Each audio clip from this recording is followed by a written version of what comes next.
कुछ ऐसे मूर्ख हुए हैं जिन्होंने हमेशा मनु महाराज से अपने आप को बड़ा सिद्ध करने के लिए मनुस्मृति की आलोचना की है।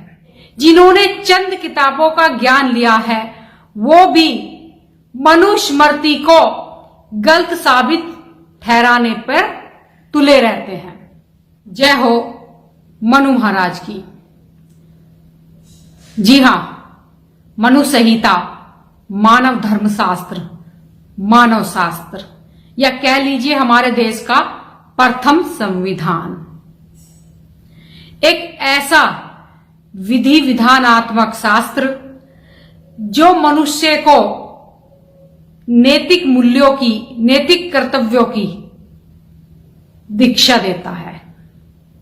लेकिन इस हमारे देश में कुछ ऐसे मूर्ख हुए हैं जिन्होंने हमेशा मनु महाराज से अपने आप को बड़ा सिद्ध करने के लिए मनुस्मृति की आलोचना की है, मनुस्मृति का खंडन किया है।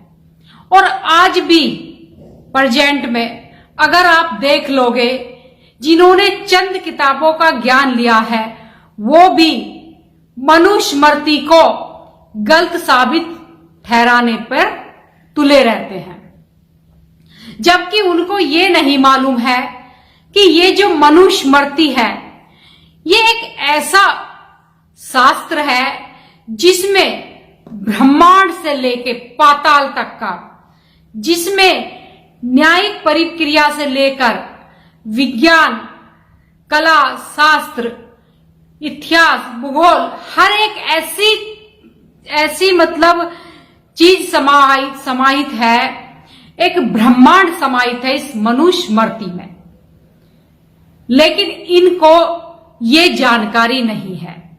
सिर्फ हमेशा चंद लोग हैं जो हमेशा इस देश में और देश के एक ऐसे तबके में जो गरीब है, वंचित है, शोषित है, उसमें भ्रम डालने का प्रयास करते रहते हैं। और प्रयास भी तो ऐसा कि जिससे इस देश की एकता, अखंडता खंडित हो जाए, ऐसा प्रयास करते हैं हमेशा मनुस्मृति के नाम पर।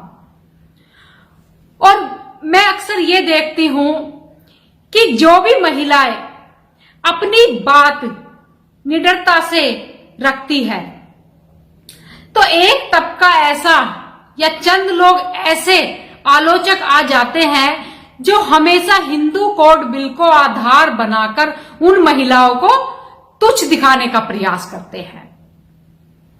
तो मैं उनको भी बताना चाहती हूं कि ये जो भारतीय संविधान में महिलाओं के अधिकार सुरक्षित करे गए हैं वो भी मनुस्मृति से ही लिए गए हैं, तो उनको मैं ये भी बता दूं।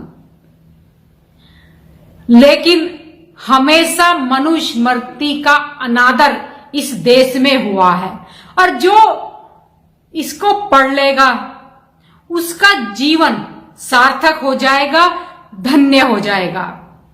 और खाली भारत ही नहीं, भारत का संविधान ही नहीं, वैसे भी भारत का जो संविधान है वो तो मनुस्मृति का एक छोटा सा भाग है।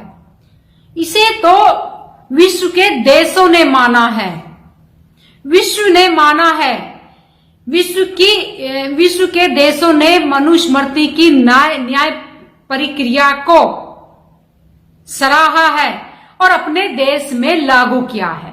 अगर यही न्याय प्रक्रिया हमारे भारत में भी लागू हो जाए तो सबसे ज्यादा न्याय जो वो गरीब तबका है, जो वंचित तबका है, उसको मिलेगा।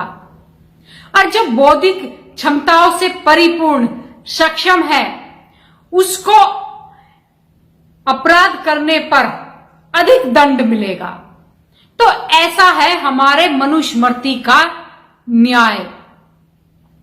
और मैं एक बात और बता दूं, जब कभी हमारे देश के न्यायालयों में संविधान से मार्गदर्शन नहीं मिलता तो तब हमारे देश के न्यायालयों में न्याय दिलाने के लिए भी मनुस्मृति से ही मार्गदर्शन लिया जाता है। ऐसा है मनु महाराज का विधान। तो मैं एक बार और मनु महाराज की जय बोलती हूं और अपनी बात को यहीं समाप्त करती हूं। जय हिंद, जय भारत।